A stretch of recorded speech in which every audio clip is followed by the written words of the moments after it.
Today we're going to talk about incident reporting. What is an incident? Incidents and accidents are defined by an unforeseen event or one without an apparent cause. This implies that there's nothing you could do on your part that could have been done to prevent the event from happening. Incidents are a result of our actions or lack of actions that can cause vehicle damage, property damage, or injury. For training purposes, everything is interchangeable. As far as incident reporting, employees must report all incidents immediately to their supervisor.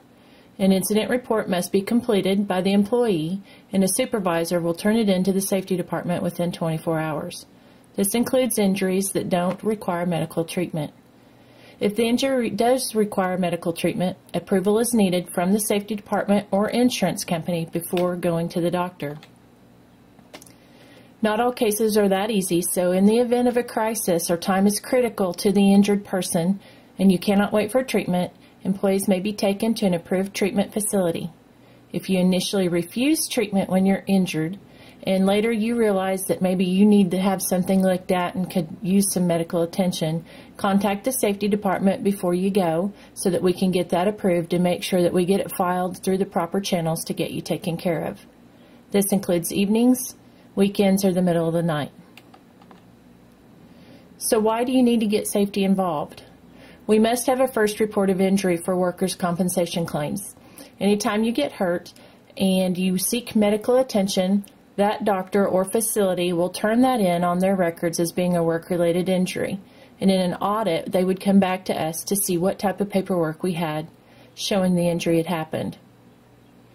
That's only to protect you against fraud and make it so that when you go to a medical facility, they don't automatically file that on your private or personal insurance.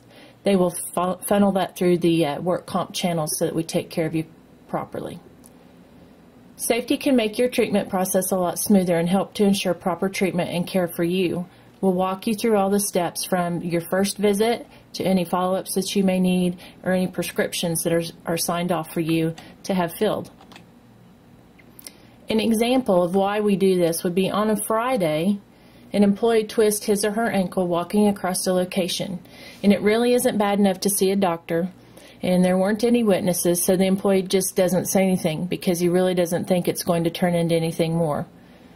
Monday, the employee tells the supervisor that he needs to see the doctor because his ankle is getting worse.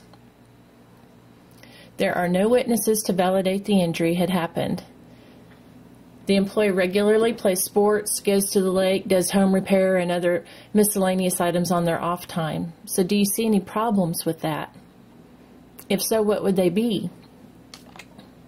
Failure to report an incident as required is subject to disciplinary action up to and including termination, and that's for your protection.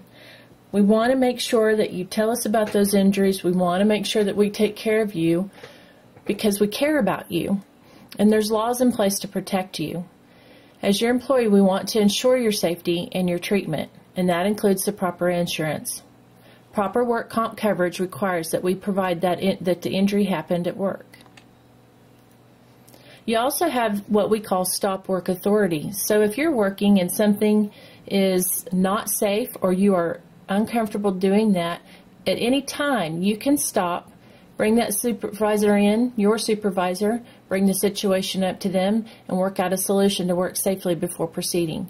That is not a free ticket to not perform a task or to not do work simply because you don't like the task you were assigned. But that's a fail-safe so that we make sure that you're doing things that you're comfortable with and have been trained for. If you have any questions, please see your supervisor or you can come to the safety department and we will help you. Thank you.